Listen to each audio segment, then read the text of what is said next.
भिवंडी शहर आणि ग्रामीण भागामध्ये सकाळपासूनच पावसाची दमदार बॅटिंग सुरू आहे। अनेक सखल भागामध्ये पाणी साचलेले आहे, तर काही भागांमध्ये नागरिकांना वाहतूक कोंडीचा सामना देखील करावा लागतोय।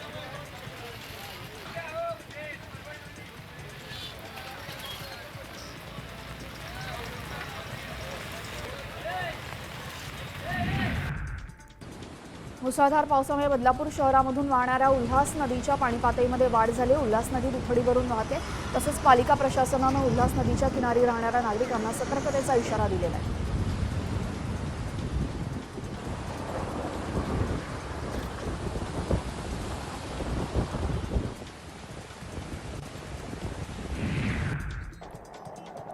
ठाणे जिल्ह्याची तहान भागवणाऱ्या बदलापूर जवळील बारवी धरण 81% भरलेले। पावसाचा जोर कायम राहिला तर जुलै अखेरीस बारवी धरण विक्रमी वेळेमध्ये भरण्याची शक्यता आहे। सतत पडणाऱ्या पावसामुळे धरणातील पाणी साठा वाढलेला आहे।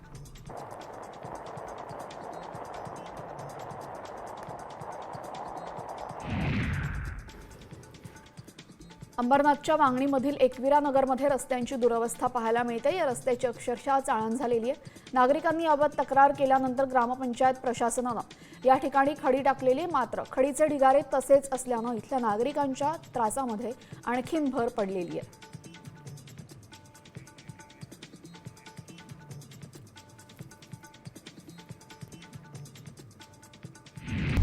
आता isakal.com आहे देशातील नंबर 1 ची मराठी न्यूज वेबसाईट। प्रत्येक अपडेटसाठी isakal.com ला नक्की भेट द्या।